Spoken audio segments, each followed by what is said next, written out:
kulanti wacan wanaagsan daawadayaal gebi ahaantiinba halkani waa aayaha janal ku soo dhowaada barnaamij qaasa oo ku saabsan gabar Soomaaliyeed oo ku guulaysatay Mrs Africa Golden haddana u tartamaysa The Next Golden Women. Ishwaaq Maxamed Xuseen ayaa qadka si toos ah ugu jirta iyadoona ka warbixin doonta tartankii hore ay ku guulaysatay iyo tartanka imika ku soo foole ee dhawaan ay ka qayb gali doonto. waa mahadsantahay sida quruxda badan ay soo dhaweysay waana dhawahay. waa gartay ishwaaqay waxaa marka hore kuga hambalyeynaya guushaas ay gaartay oo Soomaalida badankooda aysan ka warqabin tartankii hore qaab ceenkee ah ayuu u dhacay tartankaas. horta mahad alin alla dhankiisa ayay ka sugnaatay alxamdulilah.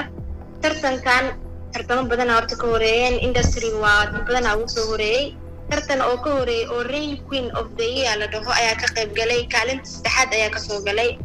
alxamdulilah dhiirigelin badan ayaa ka yimid dadka Soomaaliyeed maadaama weligay ajaanib ay la tartamay Rain Queen anoo ajaanib soo tartamay kaalinta saddexaad soo galay. haddana waxay leeyihiin guul weyn waa noo soo tali kartaa. sidii ayaa ugu tartamay Miss Africa Golden tartankeeda wuxuu ka dhacay Nairobi as ahaan yalla towers meel la dhaho dadka Nairobi jooga way yaqaanaan. 54 wadan ama kor register gareysay laakiin 36 gabdhood ama ka dambe la xulay oo ka qayb galeen tartanka. alxamdulilah kaalinta koowaad ka soo galay oo Soomaalidana u soo qaaday guushaas. aad iyo aad waa gartay tartanka hadda sida aad inoo sheegtay waxa uu leeyahay qayb kale oo ah qaybta ugu dambeysa oo u tartamaysid The Next Golden Women. marka tartankaasi isna muxuu kaga duwan yahay kan aad ka soo qayb gashay?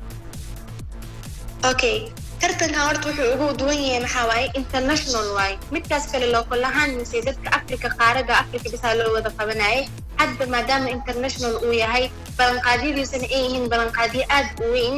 oo yani haddana gabar Soomaali u tartantay oo haddana hadda isla competitionkaas mar labaad ka qayb qaadan rabto oo inay guulaysato ay rabto ahay. alxamdulilah taageero fiican waa ku wada heystaa intii dambe isii taageeri doontaan waa rajaynayaa inaan wada guulaysan doono insha Allah. waa gartay hadda waxaa ku sugan tahay gudaha dalka Soomaaliya oo kambaynkaaga iyo ololahaaga aad ka wadaa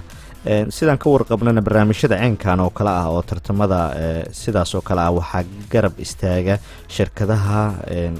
ganacsatada oo kale. waxa garab ma ka heshay shirkadaha Soomaaliyeed ama ganacsatada Soomaaliyeed marka laga soo tago dhalinyarada adigu garabkaaga taagan? maasha Allah horta dadka dhan isku mid maahan faraashada farood isku mid maaha. taas ay sii tahay dadna way igu taageereen dadna ma igu taageereen. waliba waxa igu sii fameed xawaaqo guul ma kaaga gaaraysid qadaxa badan ku mudmudaayo. qadaxaas waxa kamid ah inta hami la igeliyay haddana la iga baxay ma ogi sifada iyo qaladka la sameeyay mise wixii oo la igu diido ma ogi balse balanqaadi badan iga qaado oo iga baxay waa arkay. laakiin saas ay sii tahay inta garab si maanta kaalinta labaad ku soo jira waa ogsooni markiina kaalinta koowaad gali doono waayo waxaa la tartamo waa 36 gabdhood oo hadda weli oo lagu sii darsamo 50 inaan noqonnaa nagala rabaa oo ka qayb galaan tartankan. haddii maanta kaalinta labaad hadda meeshaas ugu soo jiro number 1 inaan galayno wax ma looga dhigno iyadoo intaas oo qodob ay soo mudeen. waa gartay kaalinta labaad hadda ku sii carbuunan yani ma noo faahfaahin kartaa qaabka hadda kaalinta labaad aad ugu jirto? faahfaahin buuxdo waxaa u siin karaa ana horta kaalinta koowaad wixii lagu gaarayo 80,000 oo cod qofkii buuxiyo qofka wuu guuleysanayaa. codkan way ku xiran tahay dadaalkaada iyo saa isku soo bandhigtid iyo saa hidahaada iyo dhaqankaaga iyo u hadli kartid yani public speakingkaada inuu fiican yahay aa la wada fiirinayaa. saas ay sii tahay 80,000 oo cod 40,000 oo codaa xarane waa waxaa number 2 maanta ugu imaanaa mise kaalinta labaad maanta ugu jirno waayo 40 kaleeto oo cod bisa ay dhiman 40,000 oo cod inaa buuxin karno waana hubaa aniga Soomaaliyeed 40,000 waa ka badan 4 milyan iyo waxa Soomaali joogto qaaradaha kaleetan inay ka badan yihiin waa ogee. marka 40,000 oo cod bisa u baahanahay in oo liigu caawiyo oo kaalinta koowaadna ku imaano oo ku guuleysano tartankan insha Allah haddii Ilaahay raali ka noqdo. waa gartay hadda waxaa ku dhageysanaya dhalinyarada Soomaaliyeed iyo maamooyinka iyo waalidiinta Soomaaliyeed oo social media intooda badan isticmaala. marka cidii markaa doonayso in aad ku garab istaagto oo ay ku codeyso qaab ceenkii ay ku codeyn kartaa? dadkayga oo diaspora mise dadka oo dhaqaalaha badan ee maanta iyo horeen oo kaalinta labaad soo gaarsiiyeen PayPal ay ku codeynayeen mise linkiga caadi dadka dhan loogu codeynayo hadda PayPal ayuu ku geynayaa halkii codna waa $1 saas ay sii tahay dadkii kaleeto oo waan ixtiraamay oo waan ka taxadaray inay aydan iyo codeeyaan dadka reer Nairobi reer Soomaaliya dhalinyarada maadaama aan dhalinyar ahay waxay ugu codeynayaan nambaro dadka Nairobi joogaan M-Pesa number u sameeyay dadka jooga Soomaaliya EVC iyo e-dahab ayaa u sameeyay dadkii kaleeto Mareykanka joogaan way ugu soo diri karaan numberka M-Pesa way ugu soo diri karaan numberka oo EVC oo Soomaaliya ugu soo diri karaan linkigan way ku codeyn karaan midkii u fududbo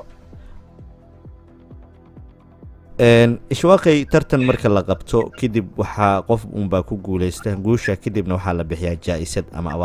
abaalmarinta tartankan lagu bixin doono maxay tahay yaa samaal gelinaya okay abaalmarintan horta company Mareykanka laga leeyahay oo baabuurada soo bixiya CC something la dhaho ayaa kaalin weyn ka qaatay barnaamijkan in wax laga soo bixiyo oo dadka tartamayaan wax loo gato guusha koowaad qofka number 1 galo oo la siinayo maxaa waay gaari abaalmarintiis ay tahay 5 milyan oo American machine-ka ayaa la dhahaa at the same time dalxiis ayaa lagu wadaaya oo wadanka aad dooranaysid tan kale ku soo harto maxaa waaye dhaqaale mise lacag oo dollar ahaan laakiin qiimaheeda ma sheegin ayaga intuu bracket soo geliyeen ala leeyahay marka abaalmarinta waaweyn weeyaan waa u jeedin idinka xataa waa gartay daawade haddaba nambarada shaashada kaaga muuqda iminka waa nambarada aad ka codeyn karaysid haddii markaa aadan PayPal adeegsanin haddii aad Yurub joogto iyo haddii Africa aad joogto sidoo kalena website-ka iminka ayuu idiin muuqdaa waad u jeedaan qaabka aad u codeyn karaysaan kulay inaad fahmi karaysaan ayaan rajeynayaa ugu dambeyntii maxaa dhihi lahayd ishwaaqay ummadda Soomaaliyeed ee walaalaha ay ku dhageysanayaan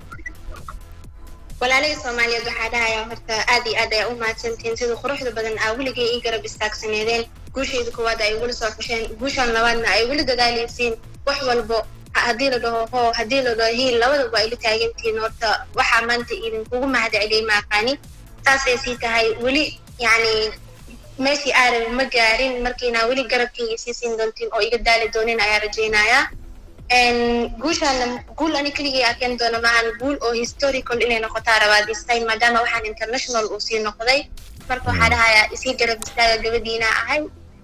oo magac Soomaali ku socoto 40 kun oo cod bis ayaga dhiman intaas ina ii buuxisiin ka badan waa rajeynaa insha Allah haddii ilaahay raali ka noqdo kii horena maadaama aad ku guuleysatay kaalinta labaadna iminka ay ku sii tilmaaman tahay waxaan ku rajeynayaa guul inaad gaarto walaalaha Soomaaliyeed ayagana way daawan doonaan barnaamijkan wayna kugu garab istaagi doonaan ishwaaq aad iyo aad u mahadsantahay shukran walaal khali waa mahadsantahay